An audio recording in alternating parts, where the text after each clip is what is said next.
자, 오늘의 말씀은요, 사도행전입니다. 사도행전 1장 4절에서 8절. 사도행전 1장 4절에서 8절. 자, 찾으셨으면 한 절씩 교독하시겠습니다. 사도들과 함께 모이사 그들에게 분부하여 이르시되 예루살렘을 떠나지 말고 내게서 들은 바 아버지께서 약속하신 것을 기다리라.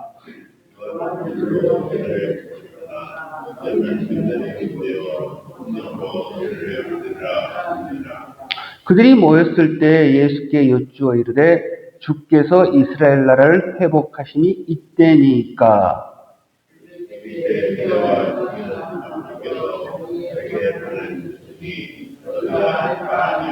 자, 다 같이 읽겠습니다. 오직 성령이 너희에게 임하시면 너희가 권능을 받고 예루살렘과 온 유대와 사마리아와 땅끝까지 이르러 내 증인이 되리라 하시니라.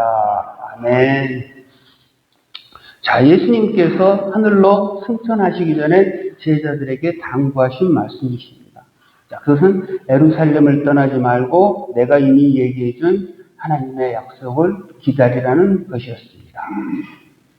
자, 만일 예수님의 이 당부가 없었다면 예수님을 그토록 지금까지 따르던 사람들은 갑자기 사라진 예수님으로 인하여 당황했을 것이고, 이제는 목자 잃은 양이 되어서 갈 바를 알지 못한 채 뿔뿔이 흩어져 자신들이 생각하는 바에 따라 사는 정말 비참하고 불쌍한 처지가 되었을 것입니다.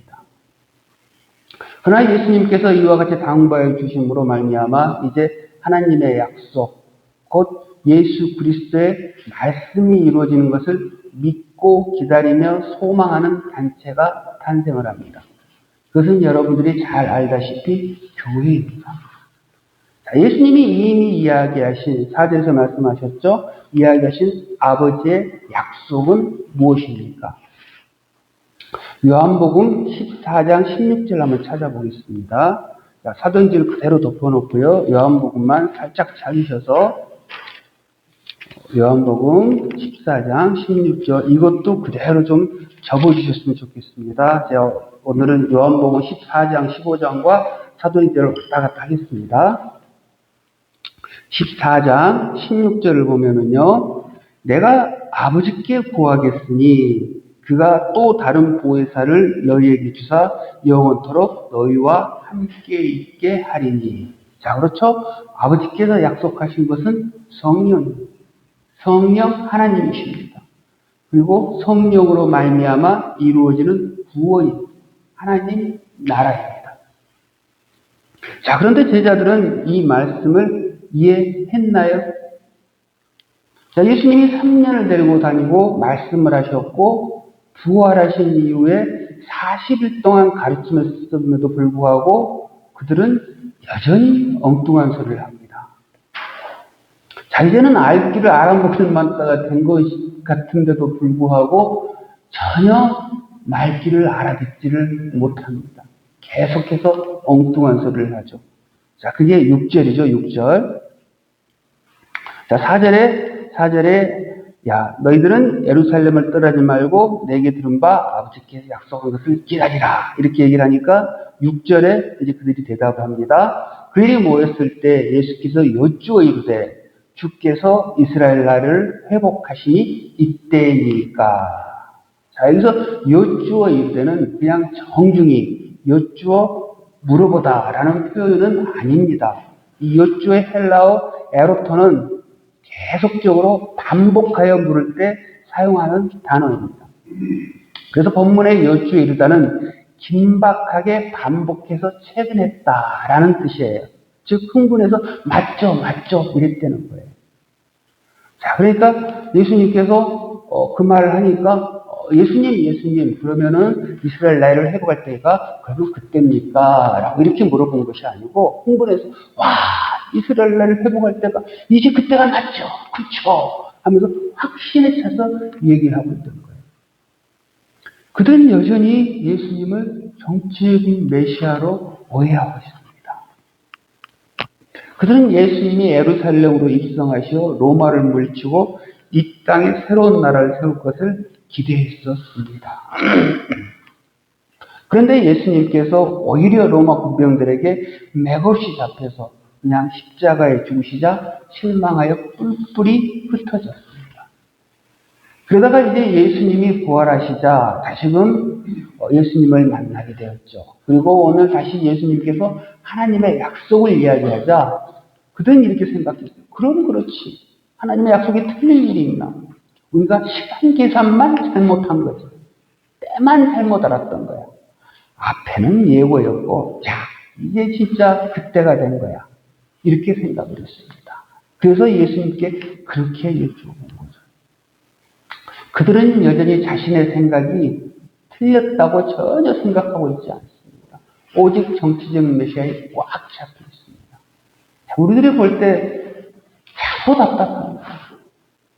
너무 답답하지 않습니까? 여러분, 이러한 대목들을 보면, 아니, 다른 사람도 아니고, 예수님, 제가 가르친 것도 아니고, 우리 조현진 목사님이 가르치는 것도 아니고, 예수님이 가르쳤습니다. 예수님.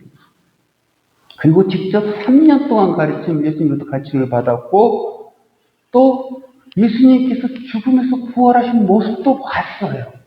그렇죠? 그 예수님을 만났음에도 불구하고 그들은 여전히 예수 그리스도와 하나님 나라를 오해하고 있습니다. 참으로 답답합니다. 자, 그러나 근데 여러분, 그게 사실은 당연합니다. 성령이 아니고는 예수 그리스도를 주로 시인할 수 없습니다. 하나님 나라를 깨달을 수 없습니다. 요한복음 15장 26절을 보면은요, 한번 바로 아까 접어 놓으셨으니까 바로 그냥 찾을게요. 요한복음 15장 26절. 여기를 보면은요, 내가 아버지께로부터 너희에게 보낼 보혜사, 곧 아버지께로부터 나오는 진리의 성령이 오실 때는 그가 나를 증언하실 것이요. 그러니까 성령이 오셔야 나를 증언할 수 있대, 나를 깨달아 알 수 있다는 거예요. 그리고 여기를 그대로 덮고요, 한 장만 앞으로 살짝 넘겨서요, 14장 26절 한번 또 보겠습니다. 찾는 게 어렵지 않습니다. 오늘은 14장과 여기만 왔다 갔다 하겠습니다. 14장 16절을 보면은요, 내가 아버지께 구하겠으니 그가 또 다른 보혜사를 너희에게 주사 영원토록 너희와 함께 있게 하리니. 26절 죄송합니다. 14장 26절입니다. 보혜사 곧 아버지께서 내 이름으로 보내신 성령, 그가 너희에게 모든 것을 가르치고 내가 너희에게 말한 모든 것을 생각나게 하리라. 그렇죠? 성령이 오셔야만 예수님을 알 수 있고 예수님께서 하셨던 말씀이 깨달아 알아지고 하나님 나라를 알 수 있다는 것입니다. 자, 여기서 중요한 것은요, 일단 듣고 배워야 한다는 거예요. 성령이 깨달아 알게 해주는 것도 무엇입니까? 예수님께서 가르쳤던 것들을 생각나게 하고 깨달아 알게 해주는 거예요. 전혀 알지 못하는 빈 깡통을 내려다가 하나님께서 알게 해주시지는 않습니다. 그래서 우리가 알고 깨닫고 배운다는 게 얼마나 중요한 건지. 지금 당장은 내가 이해가 되지 않더라도 이 말씀을 받고 배우고 순종하면 어느 순간 성령께서 그 길로 인도하여 주십니다. 자, 성령이 오셔서 하시는 가장 중요한 일은요, 우리를 예수 그리스도로 인도해 주시는 것이고요, 하나님의 말씀을 깨달아 알게 해주는 것입니다. 즉 예수 그리스도로 인하여 완성된 구원을 각 사람에게 적용시켜 주시는 것입니다. 자, 이 땅에서 메시아 왕국을 기대하면서 그때를 묻는 제자들에게 예수님께서 뭐라고 말씀하십니까?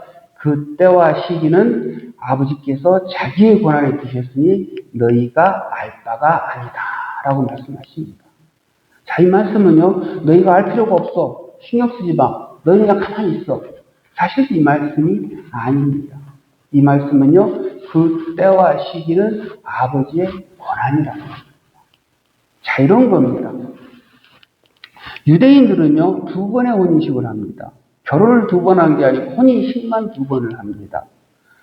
먼저 여자 집에 먼저 가서요, 정혼식을 합니다. 정혼식.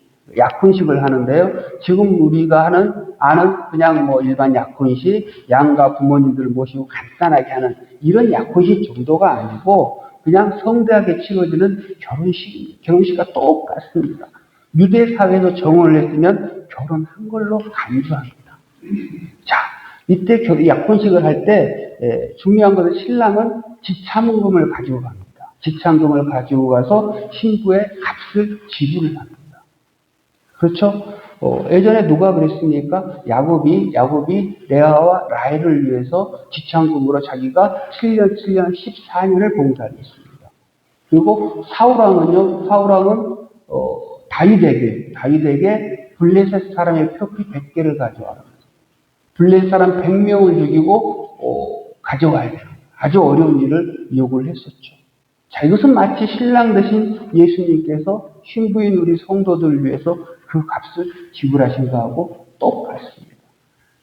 유대 혼인잔치는요, 사실은 우리의 구원을 잘 보여주고 있어요.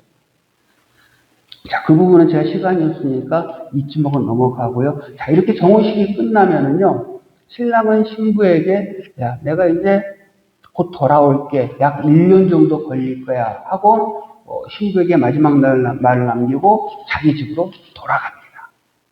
자, 그동안, 신부는 신랑의 집에서 이제 신랑의 집으로 들어가 살 것들을 생각하고 준비하기 시작을 해요.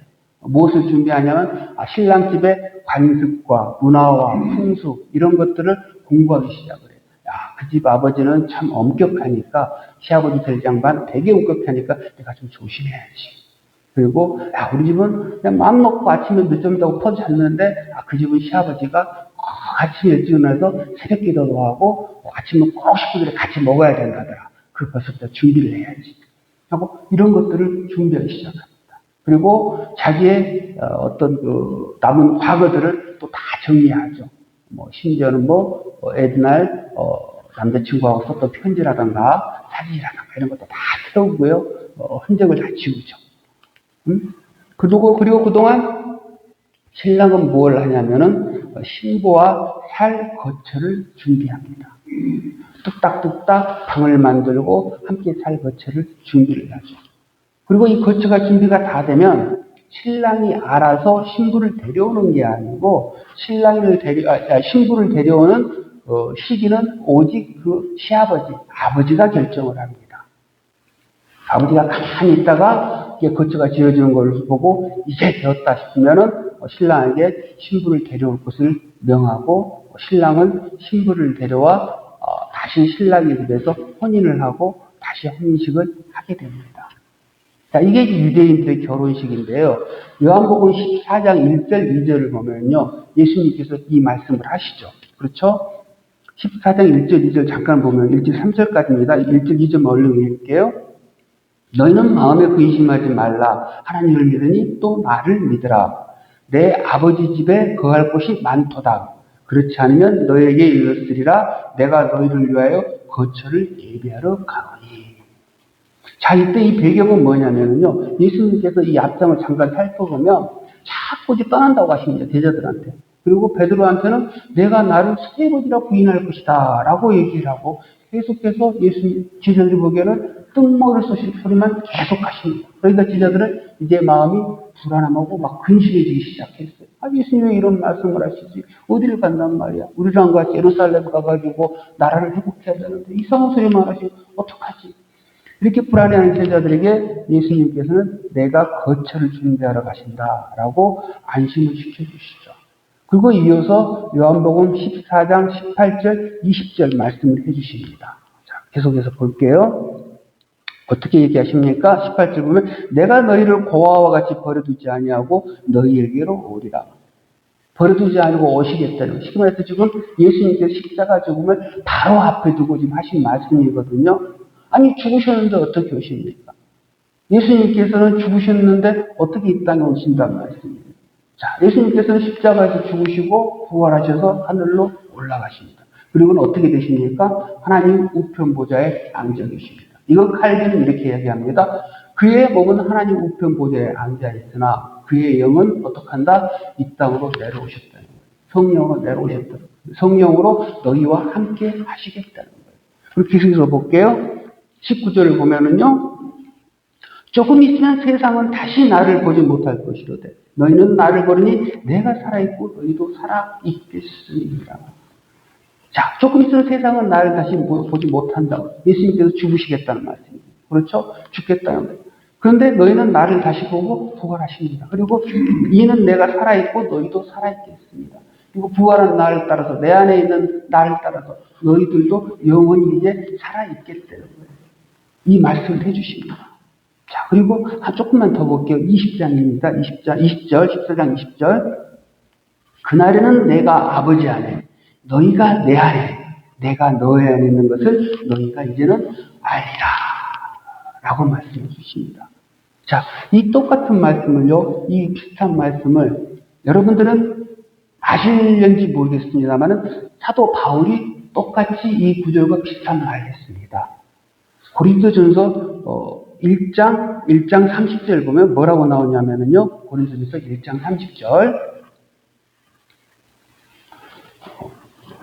너희는 하나님으로부터 나서 예수 그리스도 안에 있고 예수는 하나님으로부터 나와서 우리에게 지혜와 의로움과 거룩함과 구원함이 되셨으니 라고 이야기합니다. 이게 성령으로 거듭난 자를 이야기합니다. 성령 세례를 받은 자, 성령으로 거듭난 자, 구원을 얘기합니다. 그럼 쉽게 말해서 사도 바울이 좀 더 구체적으로 얘기를 해주고 있는 거죠. 그러니까 너희들은 이제 성령으로 거듭나게 되면 뭘 회복한다? 하나님의 풍성을 회복한다. 그래서 하나님의 성품과 같이 너에게 지혜로움과 의로움과 거룩함과 구원함이 된다. 라는 것을 얘기를 해주고 있는 거예요. 자, 그렇습니다. 예수님께서는 십자가에서 죽으시기 전에 이미 하신 말씀대로 이루기 위해서 이 약속을 기다리라고 말씀하셨습니다. 그리고 이 약속이 이루어지면 성령이 오시면 너희들이 할 게 있다라는 것이에요. 신랑이 아버지 집으로 돌아가 신부와 살초를 준비하는 동안 신부는 몸을 정결히 하며 신랑의 집에 대해서 배우고 신랑과 함께 살 것을 준비하는 것처럼 이제 이것들을 준비하라고 제자들에게 숙제를 주십니다. 그게 지금 사도행전 오늘 읽은 본문의 8절입니다.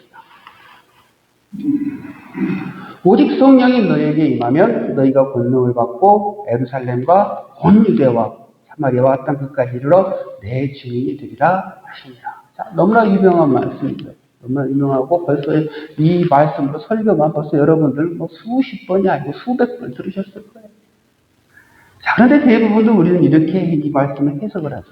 자, 성령을 받아서 능력을 받아야만 이 능력을 받고 방언을 받고 인적을 베풀고 병자를 치유하고 이러면서 선교를 하고 예수 그리스도의 증인이 되자. 자, 물론 이렇게 생각할 수도 있습니다. 그렇죠? 그러나 여러분 더 중요한 게 있습니다. 성령으로 거듭나지 아니하고는 예수 그리스도의 증인이 될 수 없다는 것입니다. 성령이 하시는 가장 중요한 일은요, 죽은 자를 살려서 예수 그리스도로 인도하는 것입니다. 우리는 성령을 오해해서 자꾸 힘이나 능력으로 성령을 조그맣게 만들고 축소해버려요. 그렇지 않습니다. 죽은 내가 성령으로 살아난 것이 가장 큰 기적이에요. 그리고 우리는요, 그 순서를 주목해 볼 필요가 있습니다. 예루살렘과 유대와 사마리아와 땅끝입니다. 자, 복음을 들고 전 세계를 다니면서 선교하는 것도 좋지만 사실 더 중요한 것은 그리스도의 증인으로 현재 우리의 일상을 살아내는 것입니다. 지금 여러분들이 서 있는 곳이 선교지가 되어야 합니다. 내 가정에서, 내 직장에서 먼저 그리스도의 증인이 되어야 합니다. 그리고 사실 그게 가장 어렵습니다. 가끔 만나는 사람들에게는 내가 거룩한 척하고 좋은 말하고 그들을 이해시킬 수 있지만 날마다 나를 보는 사람들에게는 나의 모든 것이 드러나 있습니다. 어디서요? 특히 가정에서. 그렇죠? 내 부인, 내 남편, 내 아이들은 전부 나를 보고 알고 있습니다. 내가 집 안에서는 어떤 사람이고 안에서 밖에서는 거룩한 척하지만 집에서는 막 쌍욕을 하고 성질나든 상을 높이고, 그렇죠? 그리고 내가 예수님 주님 하지만 사실은 내가 도를 믿고 사랑하고 있다는 것을 가정에서는 너무나 잘 알고 있어요. 자, 여러분 자녀를 구원하고 싶으십니까? 내 형제를 구원하고 싶으십니까? 내 부모를 구원하고 싶으십니까? 그럼 먼저 자신이 성령으로 거듭난 그리스도의 증인이 되어야 합니다. 지금 여러분들이 계시는 곳이 여러분의 선교지입니다. 여러분의 가정이, 여러분의 사업차가 여러분들의 평생 선교지입니다. 여러분들이 구원하시고자 하는 분들의 영혼을 위하여 기도하시고 그들의 구원을 위하여 선교사의 마음으로 그들을 대한다면 참으로 그분들의 구원은 장담할 수 없습니다. 그러나 이미 여러분들은 그리스도의 증인이 되어 있을 것입니다. 예수 그리스도를 닮아가고 있을 것입니다. 사실은 이것이 예수님께서 이 말씀을 남기신 가장 중요한 이유입니다. 자, 말씀을 마치겠습니다. 예수 그리스도께서는 십자가에서 죽으시고 부활하시고 하늘로 올라가심으로 우리에게 성령을 보내주셨습니다. 그리고 우리에게 당부하셨습니다. 그리스도의 증인이 되라고. 죄로 말미암아 죽었던 우리들은 성령으로 거듭남으로 새 생명을 얻었습니다. 그리고 이제는 성령의 능력으로 그리스도를 증거하는 생명의 삶을 살 수 있게 되었습니다. 아니, 살아가야 됩니다. 주님 다시 오시는 그날까지 주께서 남겨주신 사명을 잘 감당함으로 말미암아 잡으로 주님께 칭찬받는 저와 여러분이 되시기를 주님의 이름으로 축원합니다. 기도하겠습니다. 아버지 감사합니다. 참으로 우리 주께서 저희들을 구원하시고 이 땅에 남겨놓으시며 참으로 마지막 사명을 저희에게 주셨습니다. 참으로 저희들이 감당할 수 없는 저희들을 성령으로 살려주심으로 말미암아 그 사명을 저희들이 이제는 감당할 수 있는 능력이 되었습니다. 자격이 되었습니다. 이걸 잘 감당하기를 원합니다. 주께서 구원하신 그 목적과 뜻을 이루기를 원합니다. 주여 인도하여 주시옵소서. 우리의 가정이 내 사업차가 내 선교지가 되게 하셔서 참으로 오늘도 그리스도의 증인으로서 우리 주님을 증거하는 복된 생명의 삶을 살아낼 수 있도록 이 시간에 인도하시고 저희들을 성령으로 충만케 하여 주시옵소서. 감사드리옵고 우리 주 예수 그리스도 이름으로 기도드립니다. 아멘. 자, 여러분 감사합니다. 성령으로 충만케 해달라고 기도하시고 참으로 주의 복음을 더 성실히 깨닫는 그런 귀한 시간들이 되기를 바라겠습니다.